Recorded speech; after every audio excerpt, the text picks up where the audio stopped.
वैदेही अपने सामने हुए ड्रामे से हैरान और परेशान थी। उसे यकीन नहीं हो रहा था कि उसका भाई इतनी बड़ी परेशानी से गुजर रहा है।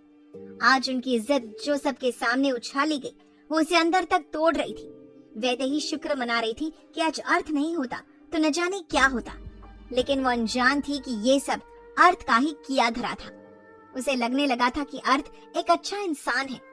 तीसरी बार उसने वैदेही की मदद की थी। वैदेही सोच रही थी कि इतनी बड़ी मदद वो कैसे चुकाएगी। आंखों में आंसू लिए वैदेही ने अर्थ से थैंक्स कहा और बोली कि वो ये कर्ज जल्द चुकाने की कोशिश करेगी। अर्थ ने कहा, मैंने ये मदद बदले में कुछ पाने के लिए नहीं की है। तुम अच्छी लड़की हो। मुझे अच्छा नहीं लगा जब उस शख्स ने तुम पर गलत नजर डाली। पैसे लौटाने की कोई जरूरत नहीं है। बोलते हुए उसने वैदेही को अपना बिजनेस कार्ड दिया। ये मेरा कार्ड है, जरूरत लगे तो कॉल कर सकती हो। वैदेही ने कार्ड ले लिया। अर्थ वहाँ से जा चुका था। अतीक भी उसके पीछे था। उष्मा ने अब देवांश से पूछा, ये सब क्या था? जो देखा वो सच था। हमारी कंपनी बैंकरप्ट होने की कगार पर है। मेरे ऊपर बहुत लोन है। हो सकता है ये घर भी बेचना पड़े। देवांश ने उदासी से कहा। उष्मा हैरान गुस्से में बोली, तुम मुझसे झूठ बोलकर एंगेजमेंट करना चाहते थे। अब जब कुछ बचा ही नहीं तो मेरी खुशियों का ख्याल कैसे रखोगे? मैं तुमसे इसीलिए सगाई कर रही थी कि तुम अमीर हो। तुमसे अमीर तो वो अर्थ दीवान है जिसने अभी 51 करोड़ ऐसे ही दे दिए। सॉरी देवांश, मैं तुमसे सगाई नहीं करना चाहती। ये बोलकर उष्मा जाने लगी तो देवांश ने उसे रोकने की कोशिश की, लेकिन उष्मा ने आज उसे अपना असली रूप दिखा दिया। देवांश का दिल टूट गया। वो घुटनों के बल जमीन पर बैठकर बस उष्मा को जाते हुए देख रहा था। वैदेही की आंखों से आंसू रुक नहीं रहे थे, लेकिन उसे सुकून भी था कि उसका भाई इस लालची लड़की से बच गया। वैदेही ने जाकर अपने भाई को संभाला। भाई, मैं हूं ना आपके साथ। आप क्यों परेशान हो रहे हो? मैं जॉब करना स्टार्ट करूंगी और आपकी मदद करूंगी। वैदेही और देवांश दोनों ने आज कुछ नहीं खाया। वैदेही रात भर अपने भाई की हिम्मत बांधती रही। एक ही दिन में वैदेही बहुत मैच्योर हो गई थी। देवांश किसी तरह सोया। वैदेही भी अपने रूम में आ गई। उसने लैपटॉप पर रिज्यूमे तैयार करके वैकेंसी ढूंढना स्टार्ट कर दिया। इधर अर्थ अपने मेंशन आ चुका था। चेहरे पर जीत की खुशी थी। उसने विस्की का पैक बनाया और सोफे पर बैठ गया। उसे आज ऐसी फीलिंग आ रही थी जैसे उसने दुनिया जीत ली हो।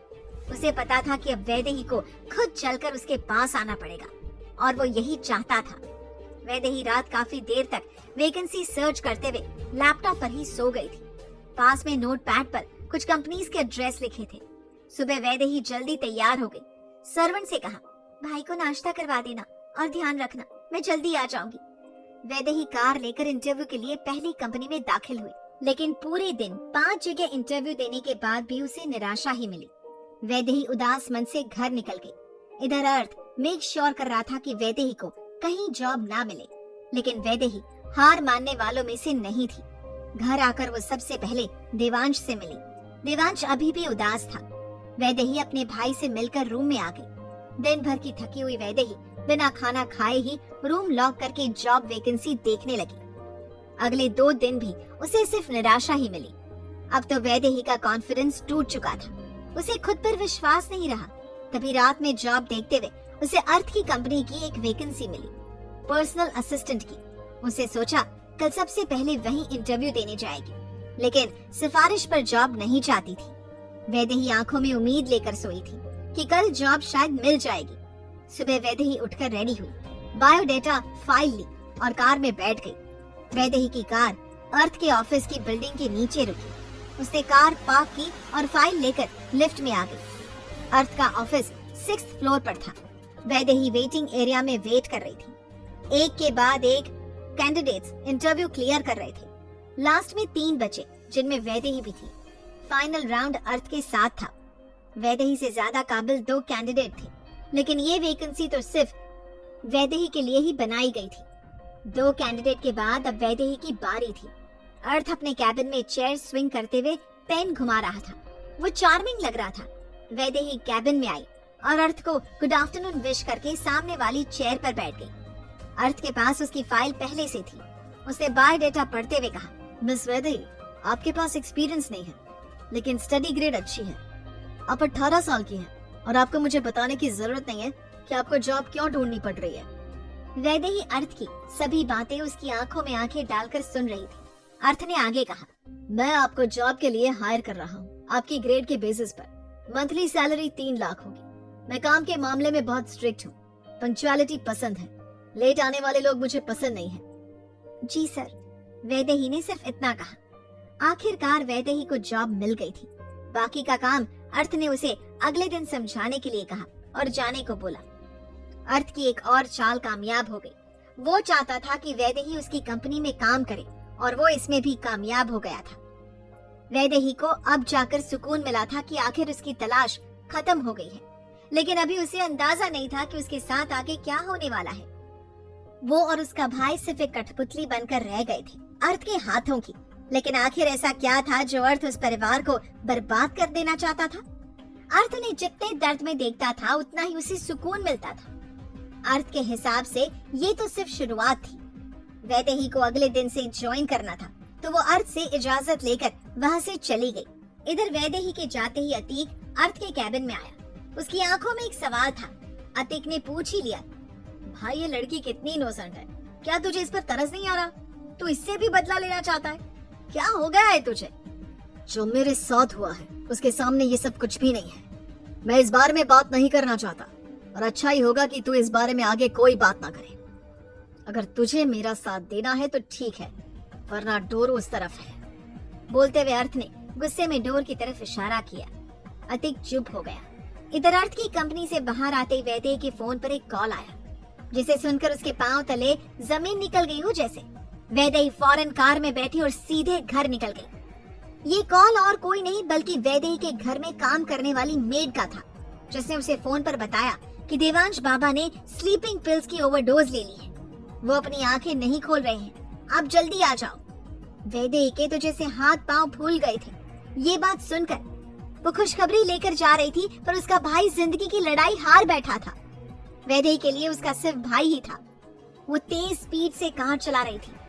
उसने डॉक्टर को भी कॉल कर दिया था। जब वैदेही घर पहुंची तो डॉक्टर भी आ चुका था। वो सबसे पहले अपने भाई के पास गई। उसकी आंखें हल्की खुल चुकी थी। मेड निशा पहले ही देवांश को स्ट्रॉन्ग कॉफी पिला चुकी थी। डॉक्टर ने देवांश को चेक किया। उन्होंने वैदेही से कहा, इनको सदमा लगा है, डिप्रेस्ड हालत में है। बेटर होगा कि आप इनके लिए 24 घंटे के लिए एक केयर टेकर रख लीजिए जो इनका ख्याल रख सके, क्योंकि जो इन्होंने आज किया है वो आगे भी कर सकते हैं। फिलहाल इंजेक्शन दे दिया है, बाकी कॉफी पिलाते रहें।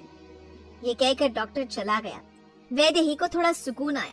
वो अपने भाई के पास जाकर बैठ गई। उसने भाई का हाथ अपने हाथ में लेते हुए कहा, भाई आप मेरे लिए मेरे डैड और मॉम दोनों हो और आप मुझे छोड़कर जाना चाहते हो। आपने ये भी नहीं सोचा कि आपके बिना आपकी बहन का क्या होगा। आप अगर ऐसा करोगी तो मैं कैसे जीऊंगी। वैदेही रो रही थी। उसकी आंखें आंसुओं से भरी थी। मेड ने खाना बना दिया था पर किसी ने खाया नहीं। वैदेही रात में भाई के सिरहाने ही बैठी रही। पूरी रात उसने जागते हुए गुजारी। सुबह देवांश ने आंखें खोल दी थी। सुबह के 6 बजे थे। देवांश ने देखा कि वैदेही उसके बेड के सिरहाने से सर लगाकर सोई है। देवांश ने उसको सहारा दिया तो वैदेही की आंख खुल गई। उसने सबसे पहले देवांश के हाल चाल पूछे। अब देवांश बेटर लग रहा था, पर उसे भाई के लिए 24 घंटे की केयर टेकर का इंतजाम करना ही था। वैदेही ने डॉक्टर को फोन किया। डॉक्टर, आपने कहा था ना कि कोई केयर टेकर चाहिए, कोई सजेशन है? हाँ मिस वैदेही, एक लड़की है जो अभी जॉब ढूंढ रही है। हॉस्पिटल में ट्रेनिंग ले रही थी। अगर आप कहो तो मैं उसको भेज दूं? यस डॉक्टर, आप आज बल्कि अभी भेज दो। मैं चाहती हूँ कि मेरे जाने से पहले आप उन्हें भेज दें। ठीक है, मैं उस लड़की से बात करता हूँ। डॉक्टर ने फोन रखा। इधर वैदेही ने सबसे पहले गरम सूप अपने भाई को पिलाया। वो एक एक स्पून फूंक फूंक कर पिला रही थी जैसे वो कोई छोटा बच्चा हो।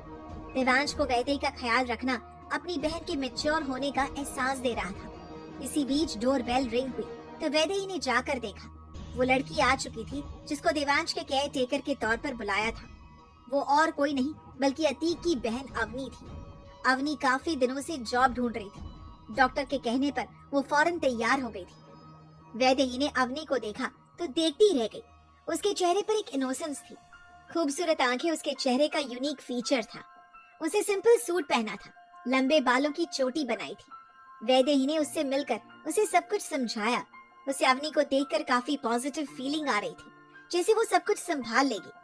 वैदेही ने अवनी को अपने साथ देवांश के रूम में चलने के लिए कहा। देवांश इस समय बेड पर रेस्ट कर रहा था। वैदेही ने नोटिस किया कि शायद देवांश सोया हुआ है। वो अवनी को रूम से बाहर लाई और उसे देवांश की रीसेंट हिस्ट्री बताई ताकि वो उसका ख्याल रख पाए। अब वैदेही अपने रूम में ऑफिस के लिए रेडी होने चली गई क्योंकि वो आज पहले दिन लेट नहीं होना चाहती थी। अर्थ ने पहले ही बोल दिया था कि उसे लेट आने वाले लोगों से सख्त नफरत है। वैदेही नहाकर रेडी होकर वहाँ से निकल गई। उसने अपनी कार निकाली और फौरन ऑफिस के लिए निकली। उसने रात भर से कुछ भी नहीं खाया था और सुबह भी बिना ब्रेकफास्ट किए ही आ गई थी। ये वही लड़की थी जिसके ऊपर उसके भाई ने एक आंच भी नहीं आने दी थी और अब वो इतना कुछ अकेले ही झेल रही थी। वैदेही की आंखों में नींद भरी हुई थी, लेकिन फिर भी वो कार ड्राइव कर रही थी। तभी वैदेही ने अपना बैलेंस खोया और उसकी कार रोड साइड के एक पेड़ से टकरा गई। इस सब से उसका सर स्टीयरिंग व्हील से टकरा गया था और कुछ पलों के लिए वो होश खो बैठी। करीब 15 मिनट के बाद उसे होश आया तो वो कार से बाहर आई। उसकी कार पूरी तरह से डैमेज हो चुकी थी। उसे समझ नहीं आ रहा था कि अब क्या करे।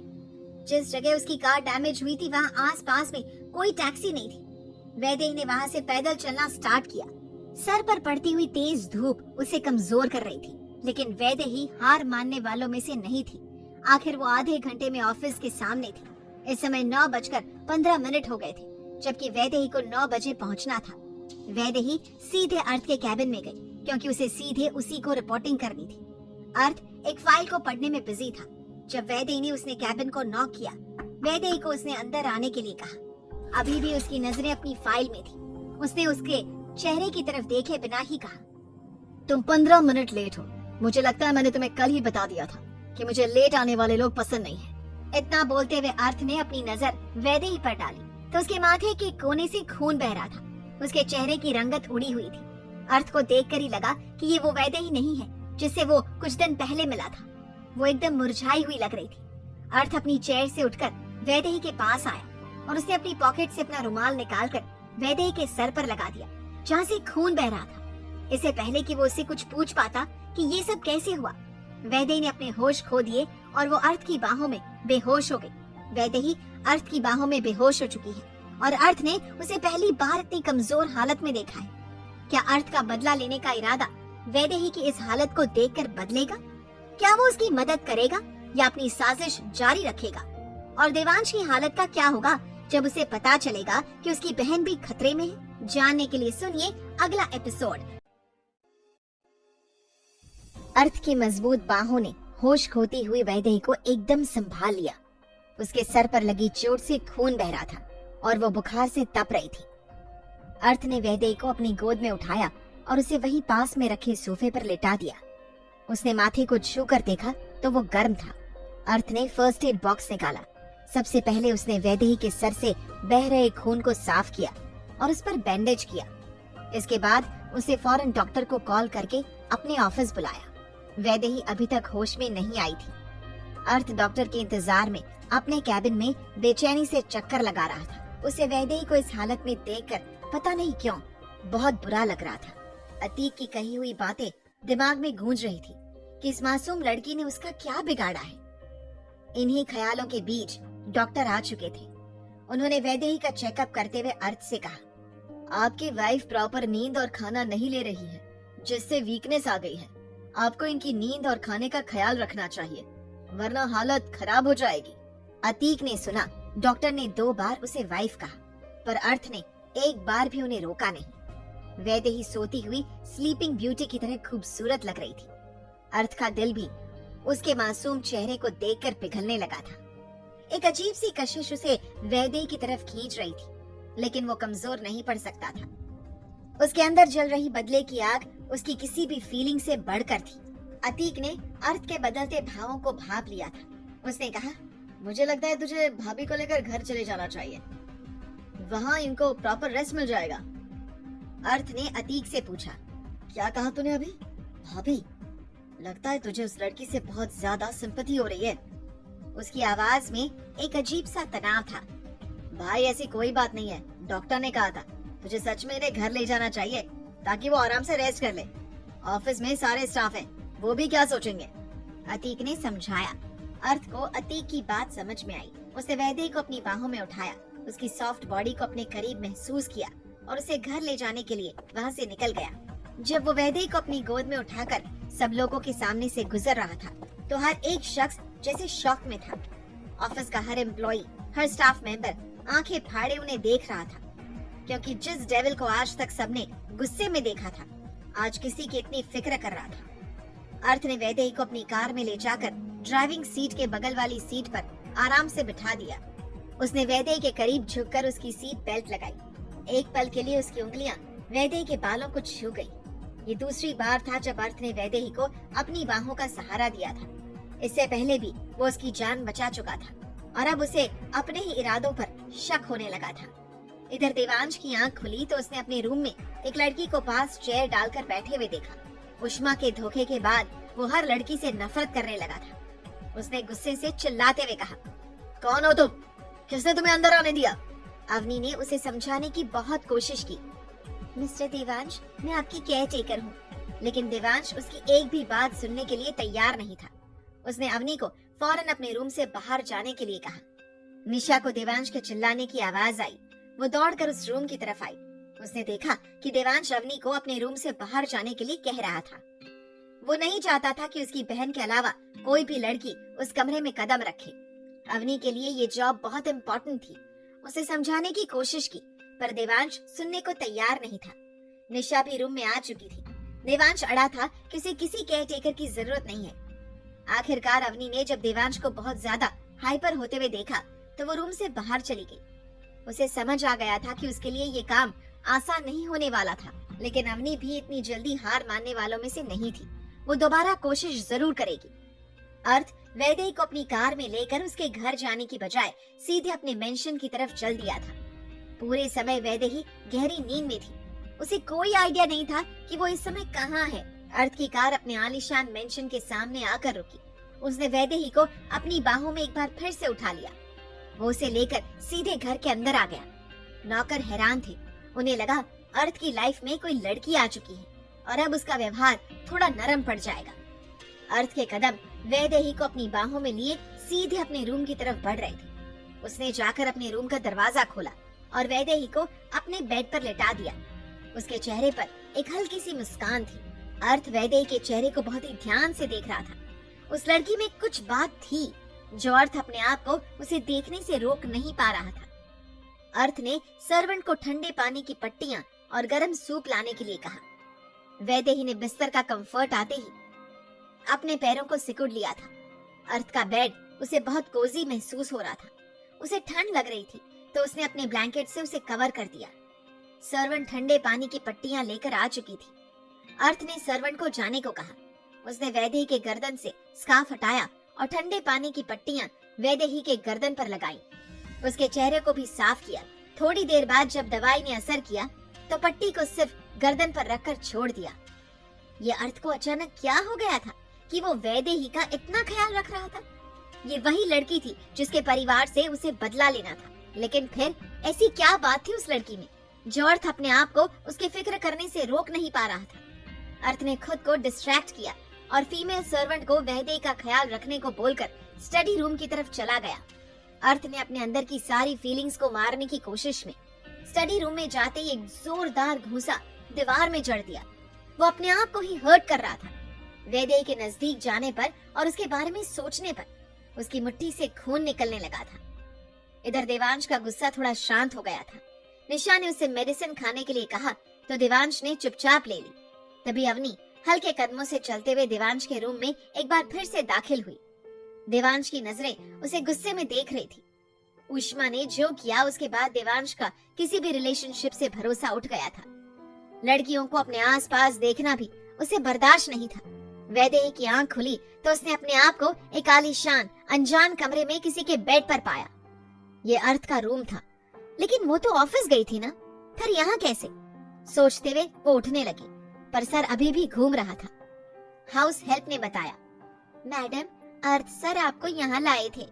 अर्थ अंदर आया तो हाउस हेल्प चली गई। अब कैसी हो तुम? अर्थ ने पूछा। आप मुझे यहाँ लाए हो? वैदेही ने पूछा। हाँ, तुम्हें घर ले जा सकता था पर सोचा तुम्हारा भाई परेशान हो जाएगा, इसलिए यहाँ ले आया। एक बार फिर से थैंक्स। पता नहीं कितनी बार और थैंक्स कहूंगी। जब से आपसे मिली हूँ बस आप ही हेल्प करते हो। मुझे लगता है तुम्हें शौक है मुसीबत में पड़ने का, ताकि मैं तुम्हें आकर बचा लूं। वैसे अब तुम कैसा फील कर रही हो? अर्थ ने छेड़ने वाले अंदाज में कहा।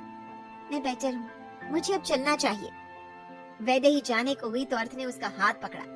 वैदेही के लिए ये अनएक्सपेक्टेड था। मैं तुम्हें ड्रॉप कर देता हूँ, तुम अभी पूरी तरह से ठीक नहीं हुई हो। अर्थ ने वैदेही के हाथ को छोड़ दिया। वैदेही को अर्थ का यूं उसकी केयर करना अच्छा लग रहा था, पर वो अनजान थी कि वो वाकई कैसा है। अर्थ वैदेही को उसके घर ड्रॉप करने निकला। रास्ते में पूछा, तुम्हारा भाई कैसा है? एंगेजमेंट टूट गई थी, वो ठीक तो है? नहीं, भाई ने कल स्लीपिंग पिल्स की ओवरडोज ले ली थी। मुश्किल से संभाला है। डॉक्टर ने केयर टेकर रखने को कहा है, क्योंकि डिप्रेशन में है। वैदेही ने उदास होकर बताया। तुम उसका ख्याल रखना। अगर मेरी हेल्प की जरूरत हो तो बता सकती हो। ऑफिस के बाहर मैं तुम्हारा बॉस नहीं हूँ। अर्थ ने कहा। थैंक्स, आपने मेरे लिए इतना किया वो ही काफी है। मैं आपको और परेशान नहीं करना चाहती। वैदेही का घर आ चुका था। वैदेही ने अर्थ को भी अपने साथ चलने के लिए कहा। अर्थ ने मना नहीं किया, वो खुद उनसे नजदीकियां बढ़ाना चाहता था। अर्थ वैदेही के साथ उसके घर आया। सबसे पहले देवांश से मिलने उसके रूम में गया। देवांश का कॉन्फिडेंस जीतना जरूरी था। अर्थ ने डोर नॉक किया तो अवनी ने खोला। भाई, आप यहाँ? अवनी ने कहा। अवनी, तुम यहाँ क्या कर रही हो? अर्थ ने भी पूछा। देवांश हैरान था। क्या तुम अर्थ की बहन हो? अर्थ ने जवाब दिया। हाँ, ये मेरी बहन है। अवनी खुददारी वाली थी, कभी अर्थ से कोई फेवर नहीं लेती थी। भाई, मैं यहाँ मिस्टर देवांश के केयर टेकर के तौर पर आज ही अपॉइंट हुई हूँ, अवनी ने बताया। अर्थ ने देवांश की तरफ देखकर कहा, मेरी बहन का ध्यान रखना, उसे कोई तकलीफ नहीं होनी चाहिए, वरना तुम जानते नहीं हो अर्थ दीवान को।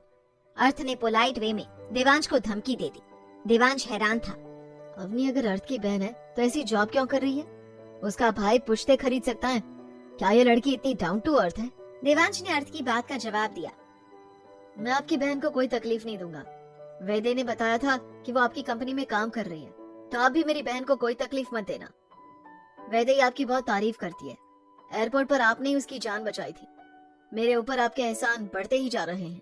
अर्थ देवांश के पास वाली चेयर पर बैठ गया। उसे देवांश को विश्वास दिलाया। वैदेही बहुत अच्छी लड़की है, उसे कोई भी हर्ट नहीं कर सकता, चाह कर भी नहीं। तुम निश्चिंत रहो। कॉन्वर्सेशन फ्रेंडली वे में हुई। वैदेही सबके लिए कॉफी ले आई। अर्थ ने कॉफी पी तो उसका फैन हो गया, अपनी ब्लैक कॉफी भूल गया। देवांश से मिलने के बाद अर्थ जाने लगा तो वैदेही उसे बाहर तक छोड़ने आई। अर्थ ने चलने से पहले वैदेही से कहा, तुम अपनी लिस्ट में एक काम और ऐड कर लो। अब से मॉर्निंग की पहली कॉफी मुझे तुम्हारे हाथ की बनी हुई चाहिए। तो क्या मुझे सुबह पहले आपके घर आना है, आपके लिए कॉफी बनाने? हाँ, क्यों, तुम्हें कोई प्रॉब्लम है क्या? डोंट वरी, मैं तुम्हें कुछ करने वाला नहीं हूँ। बस ये कॉफी मुझे तुम्हारे हाथों से बनी हुई ही पीनी है। ऐसा कुछ नहीं है, मुझे आपसे कोई डर नहीं है, बल्कि मुझे खुशी होगी कि आपके लिए ये करके। वैदेही की आंखों में चमक थी। वो शायद अर्थ को पसंद करने लगी थी, और अर्थ चाहता भी यही था। अर्थ चला गया। उसके दिमाग में था कि कहीं अवनी वीक लिंक ना बन जाए। उसे अपनी बहन की फिक्र हो रही थी। उसे सोचा अतीक से बात करेगा कि अवनी को देवांश के घर जॉब करने से मना कर दे। अवनी की स्टडी लाइन अलग थी। इधर वैदेही रूम में वापस आई। उसके जहन में अर्थ की बातें गूंज रही थी। वो आज बहुत खुश थी। उसे फील हो रहा था कि उसके दिल में अर्थ के लिए फीलिंग्स डेवलप होने लगी है। उसका चेहरा अर्थ के बारे में सोचकर ही लाल पड़ गया था। इधर अर्थ इस समय सिर्फ अवनी के बारे में सोच रहा था। वो कोई भी वीक लिंक नहीं छोड़ना चाहता था। देवांश के रूम में अवनी मैगजीन पढ़ रही थी। देवांश ने पूछा, तुम अर्थ की बहन हो तो ऐसी जॉब क्यों कर रही हो? मैं अर्थ भाई के नाम का इस्तेमाल करके जॉब नहीं पाना चाहती। वो मेरे अतीक भाई के दोस्त हैं और बचपन से मुझे सगी बहन से ज्यादा वैल्यू देते हैं, लेकिन मुझे उनके नाम और स्टेटस का इस्तेमाल करना ठीक नहीं लगता। अवनी की ये बातें देवांश के दिल को छू गई। एक उष्मा थी जो पैसे के लिए छोड़ गई। दूसरी तरफ अवनी थी जो अर्थ की बहन होकर भी नाम इस्तेमाल नहीं कर रही थी। क्या देवांश एक बार फिर से प्यार कर पाएगा? क्या अर्थ के दिल में भी वैदेही के लिए फीलिंग्स है जो उसके बदले के इरादों को बदल देगी? वैदेही को तो अर्थ से प्यार होने लगा है, लेकिन अर्थ का असली मकसद क्या है? क्या अवनी अर्थ के बदले के प्लान में एक कमजोर कड़ी बनेगी? और ऐसा क्या हुआ था अर्थ के साथ जो उसके बदले की आग ठंडी होने का नाम नहीं ले रही? जानने के लिए सुनिए अगला एपिसोड।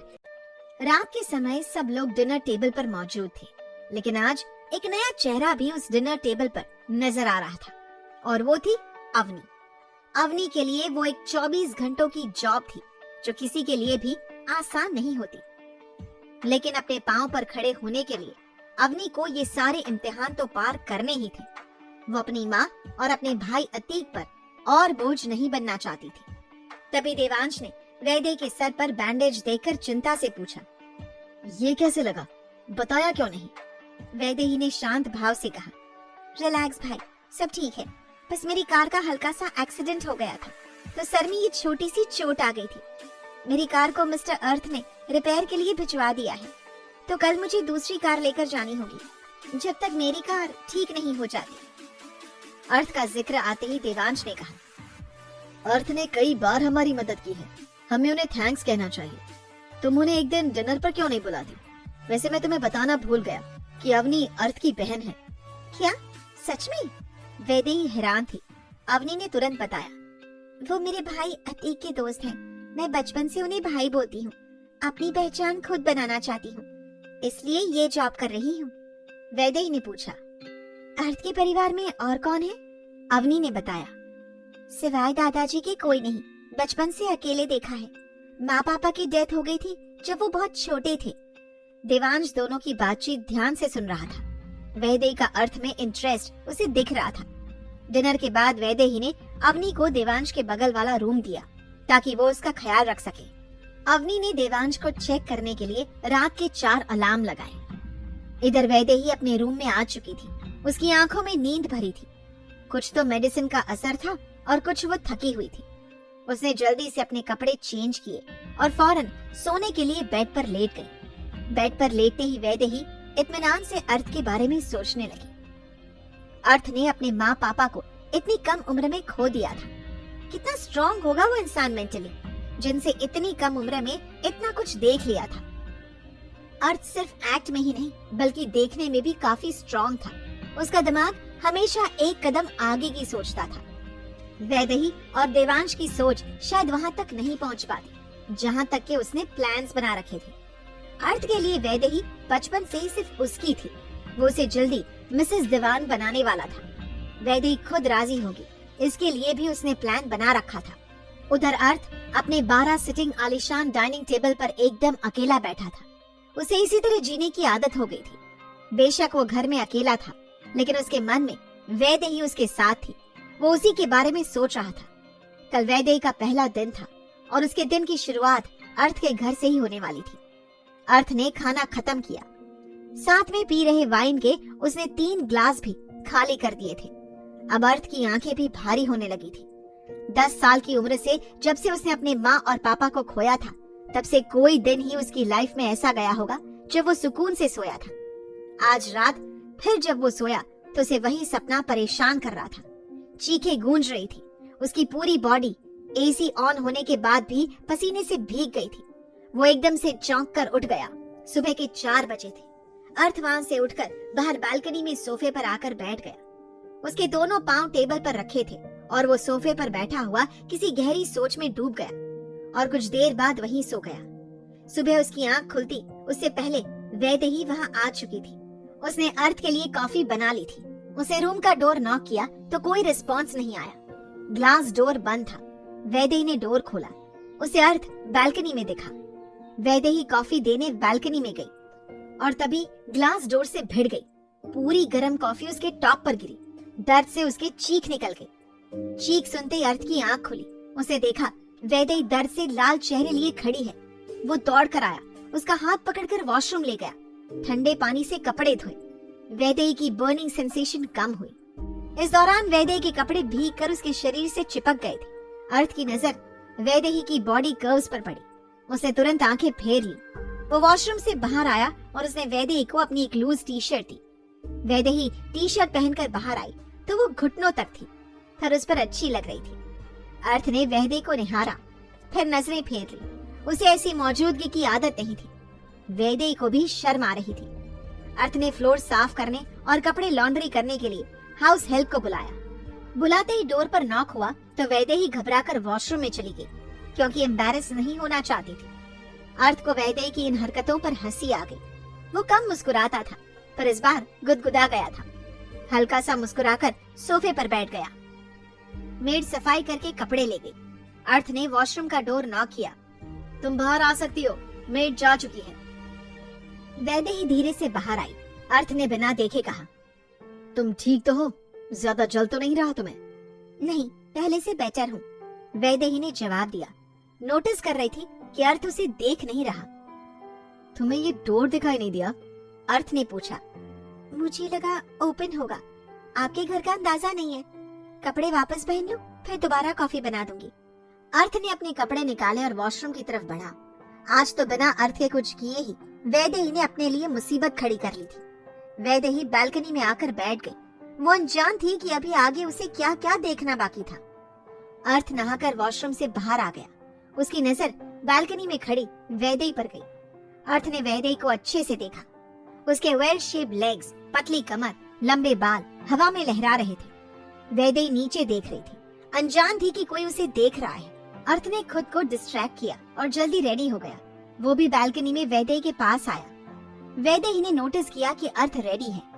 अर्थ ने पूछा, तुम क्या हमेशा इसी तरह मुसीबतें खड़ी करती हो, या सिर्फ मेरे सामने तुम इतनी क्लमजी हो? ऐसा नहीं है, मेरा टाइम ही कुछ खराब चल रहा है। दोनों बातों में बिजी थे कि तभी अर्थ के रूम का डोर नॉक हुआ। अतीक था। अर्थ के बोलने से पहले ही वैदेही वॉशरूम में चली गई। अर्थ ने अतीक को अंदर आने दिया। अतीक ने कहा, भाई कहाँ बिजी थे? इतना टाइम तो कभी नहीं लेते डोर खोलने में। अर्थ ने हल्की आवाज में कहा, वैदेही अंदर वॉशरूम में है। क्या? वो आपके वॉशरूम में? भाई आप तो बड़ी स्पीड से चल रहे हो। अतीक हंस रहा था। अर्थ ने कड़क आवाज में कहा, उसने अपने कपड़ों पर कॉफी गिरा ली थी, अभी मेरी टी शर्ट पहनकर घूम रही है। शर्मा कर अंदर चली गई। तो क्या उन्हें आपसे शर्म नहीं आ रही? अतीक ने पूछा। अर्थ ने आंखें घूरी। अतीक ने फौरन कहा, भाई ऐसा करते हैं, हम लोग ऑफिस में मिलते हैं। मैं भाभी को अनकंफर्टेबल फील नहीं कराना चाहता। ये कहकर अतीक ने आंख विंक की और चला गया। अब अर्थ ने एक बार फिर से जाकर वॉशरूम का डोर नॉक किया और वैदेही को बाहर आने के लिए कहा। इस बार अर्थ ने वैदेही से पूछ ही लिया, तुम्हें सबसे शर्म आ रही है, क्या तुम्हें मुझसे शर्म नहीं आ रही? ये सुनते ही वैदेही एकदम ब्लैंक फेस के साथ अर्थ की तरफ देखती ही रह गई। सच्चाई ये थी कि वैदेही को अर्थ के साथ काफी कंफर्टेबल फील हो रहा था, लेकिन वो ये बात अर्थ के मुंह पर नहीं बोलना चाहती थी। वैदेही नजरें चुराती हुई एक बार फिर से बालकनी में चली गई। अर्थ का सवाल बिना जवाब के ही रह गया, लेकिन वैदेही की आंखें उसको बता रही थी कि वो अब अर्थ के प्यार में पड़ने लगी है और जल्दी ही वो ये बात कन्फेस भी करेगी। अर्थ और वैदेही को लगभग 1 घंटा हो गया था उस रूम में। तभी रूम को एक बार फिर किसी ने नॉक किया। ये अर्थ की मेड थी जो वैदेही के कपड़े लेकर वहाँ आई थी। वो ड्राई होकर आयन हो चुके थे। अर्थ ने वो कपड़े रिसीव किए और बेड पर रखते हुए वैदेही से कहा, मैं नीचे इंतजार कर रहा हूँ, तुम जल्दी से रेडी होकर नीचे आओ। ये कहकर अर्थ वहाँ से बाहर चला गया। अब वैदेही ने चैन की सांस ली। अर्थ का हर स्वीट जेस्चर वैदेही को उसके और करीब ला रहा था। वैदेही ने जल्दी से अपने कपड़े पहन लिए। उसने अपने बालों को ठीक किया और वहाँ से बाहर आ गई। अब जाकर वैदेही ने चैन की सांस ली थी। वैदेही की नजर ब्रेकफास्ट टेबल पर बैठे अर्थ पर पड़ी तो वो फौरन किचन की तरफ गई, अर्थ के लिए उसकी पसंद की कॉफी बनाने। अर्थ भी उसकी ये जल्दबाजी देखकर हैरान था। उसे लगा कहीं फिर से ये लड़की मुसीबत ना खड़ी कर ले। ये लड़की इतनी क्लमजी है कि खुद ही अपने लिए मुसीबत खड़ी कर लेती है। मैंने तो आज तक कुछ किया ही नहीं इसके साथ। वैदेही कॉफी बनाते बनाते बीच बीच में अर्थ को देख रही थी। जैसे वो अर्थ को नोटिस करते देखती, शर्म से नजरें झुका लेती। कॉफी रेडी हो गई। वैदेही ने कप अर्थ के पास रखा तो अर्थ ने पूछा, तुम्हारी कॉफी कहाँ है? वैदेही ने कहा, मैंने अभी ब्रेकफास्ट नहीं किया है, ब्रेकफास्ट के साथ ही कॉफी लेती हूँ। तो तुमने अपने लिए ब्रेकफास्ट क्यों नहीं सर्व किया? अर्थ ने मेड को आवाज लगाई और कहा, कल से वैदेही मैडम भी मेरे साथ ब्रेकफास्ट करेंगी, तो इनके लिए भी कल से ब्रेकफास्ट बनाना। अर्थ के कहने पर भी वैदेही ने ब्रेकफास्ट नहीं किया।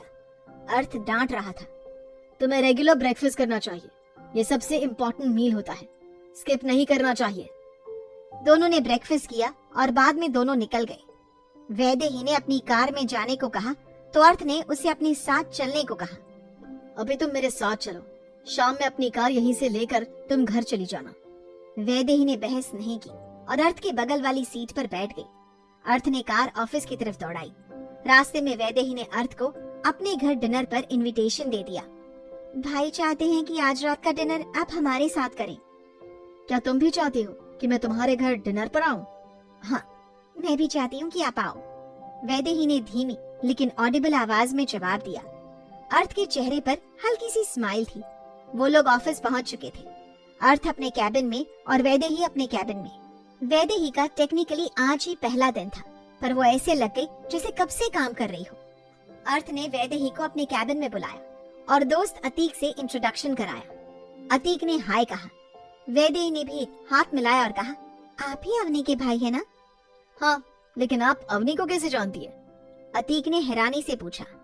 अर्थ ने बीच में बोला, अवनी वैदेही के भाई की केयर टेकर का काम कर रही है। क्या सच में? मुझे तो उसने कुछ नहीं बताया।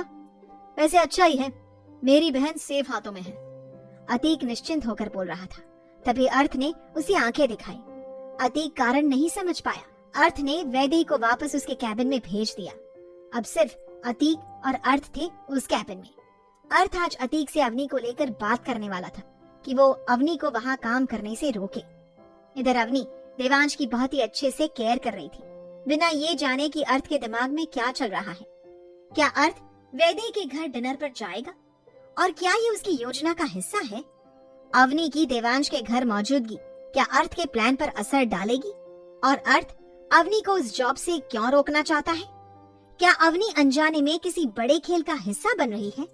जानने के लिए सुनिए अगला एपिसोड। अतीक अर्थ के सामने वाली चेयर पर आकर बैठ गया। उसकी आंखों में एक सवाल था, एक ऐसी बेचैनी जिसे वो छुपा नहीं पा रहा था। अब अर्थ ने बोलना शुरू किया। उसकी आवाज में एक अजीब सी गंभीरता थी जो सुबह से उसके मन में चल रही थी। अतीक, मैं नहीं चाहता कि अवनी देवांश के लिए काम करे। वो हमारी बहन है और मैं नहीं चाहता कि वो किसी भी तरह इस सब में शामिल हो। मुझे उसकी फिक्र है। उसकी आवाज में एक अजीब सा डर था, जैसे अवनी का इस खेल में शामिल होना उसे पसंद नहीं आ रहा था।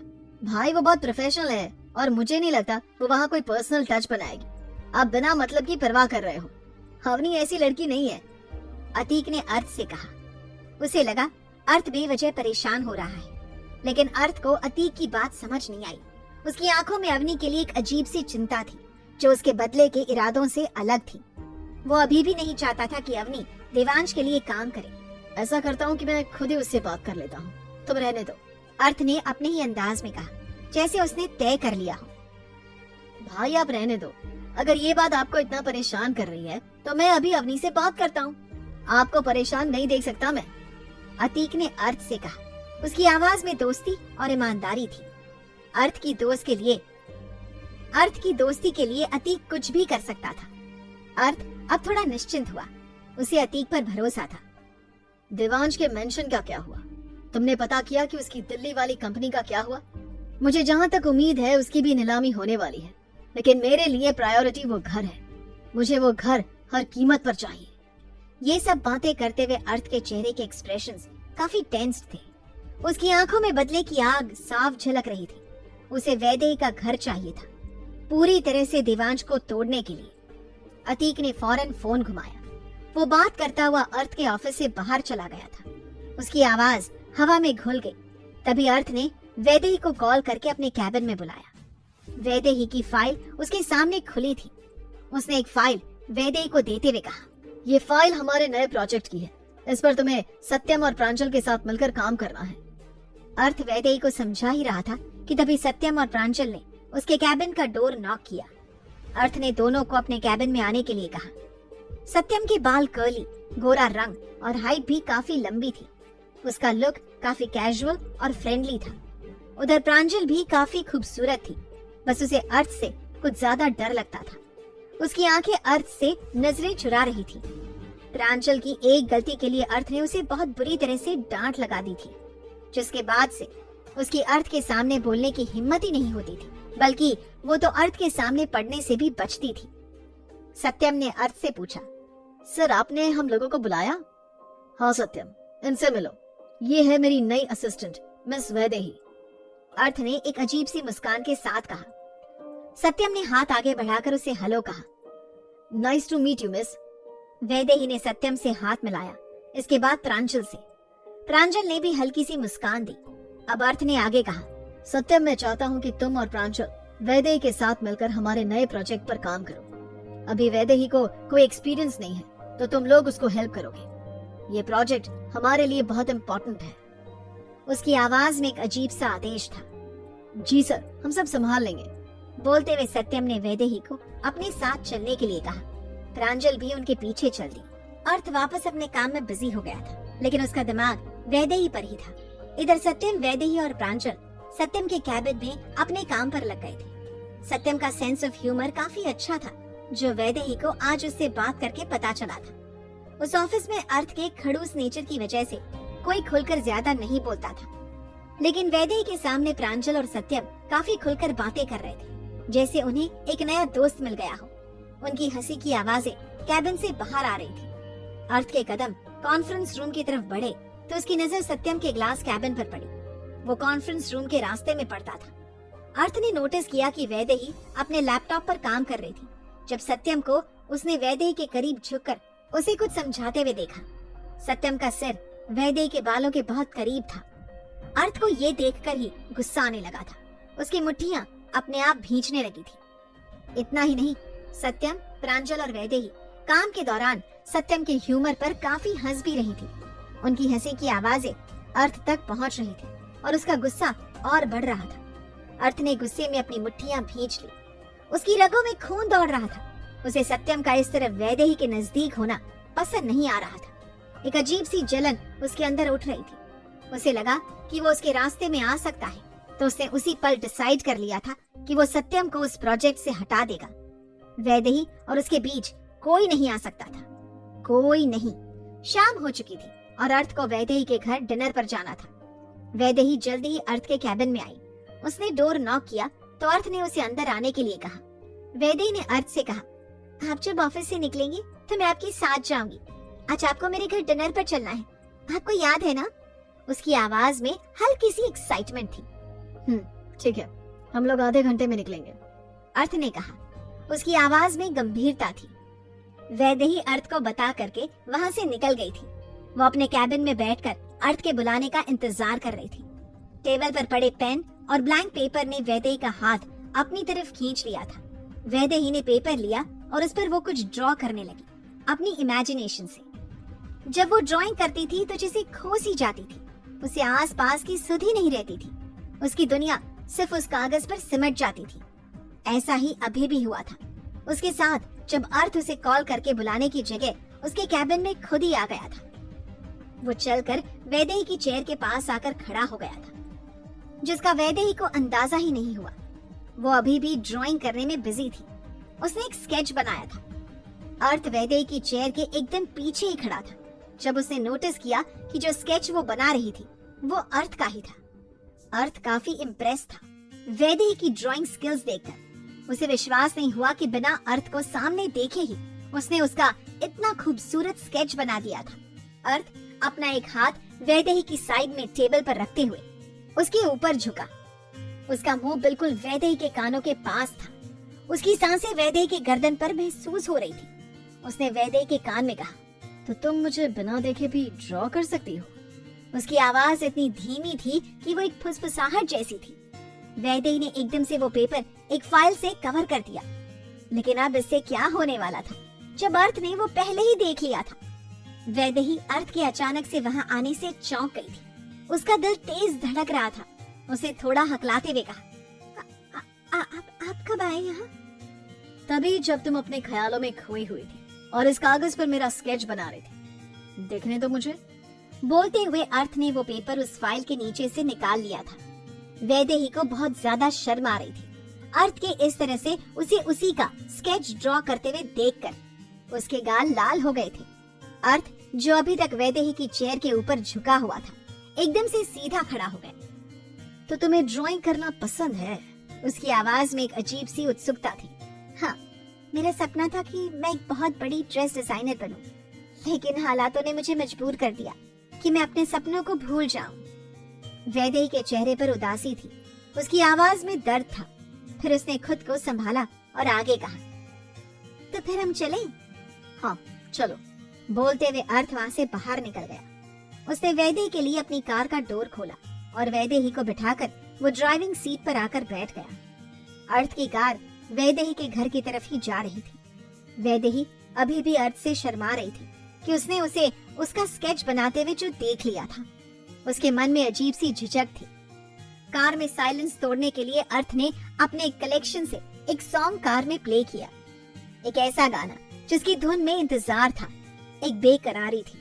गाने के बोल थे, जिसका मुझे था इंतजार, जिसके लिए दिल था बेकरार। और फिर अचानक से बोल बदले, एक बदला लेने की आग, एक जुनून, लेकर रहूंगा बदला तुझसे, आया हूँ दिल की आग बुझाने। ये गाना वैदेही को थोड़ा अजीब लगा। उसकी आंखों में सवाल था। उसने अर्थ से पूछ ही लिया, आपका सॉन्ग्स कलेक्शन थोड़ा अजीब है। ऐसा लग रहा है जैसे आप किसी से बदला लेना चाहते हो।